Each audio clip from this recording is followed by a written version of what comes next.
We're going to continue with the news right now because we are following a developing story. Families waiting tonight on positive identification on two bodies found near Detroit's City Airport. Police sources tell Action News they are the bodies of two missing Westland teens, Jourdan Bobbish and Jacob Kudla.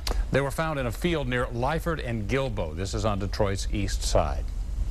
Well, tonight, police are looking for whoever gruesomely shot these two young men, execution style. 7 Action News reporter Smita Kaloki is live on Detroit's east side tonight, where a makeshift memorial has already gone up where those bodies were found. Smita? You know, Stephen, all afternoon, strangers have been stopping by because this is a story that has touched so many people. They've offered their prayers. They've also even put down a couple toys here in memory of those victims. Now, it is a tragic end and one that many family members certainly were not expecting when those Westland teens first went missing.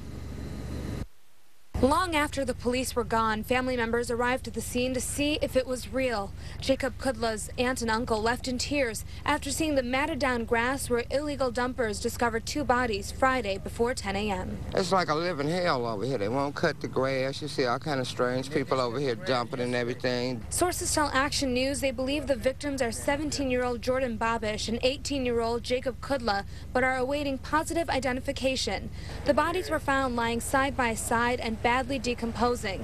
The medical examiner is investigating, but sources say it appears as though the victims had been shot in the head. The boys were missing some clothing, including their shoes. Jacob and Jourdan went missing Sunday night after last visiting Jacob's uncle's home, which is about 3 miles from where the bodies were discovered.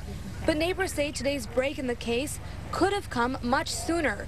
City workers had mowed part of the field Thursday, but stopped short just a few feet from where the bodies were found. How you gonna have them to cut the grass and get halfway right here and tell them to stop, it's time to go? Keep on going. If they'd kept on going, all this would have been solved yesterday.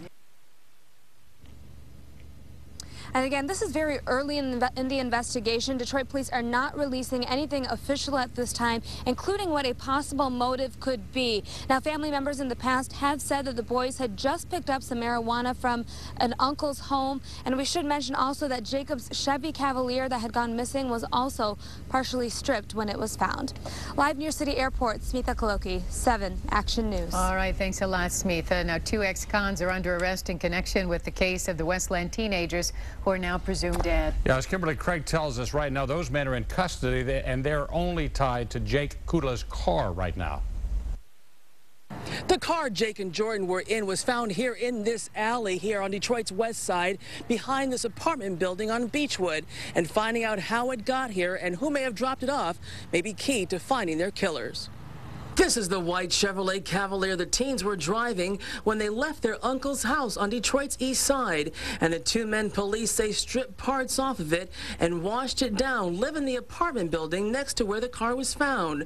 Right now, they're only being held on a possible charge of breaking and entering of an automobile. But what, if anything, do they know about Jake Kudla and his buddy Jourdan Bobbish? Today, bodies believed to be that of the 2 Westland teenagers were found in an isolated vacant field on Detroit's east side.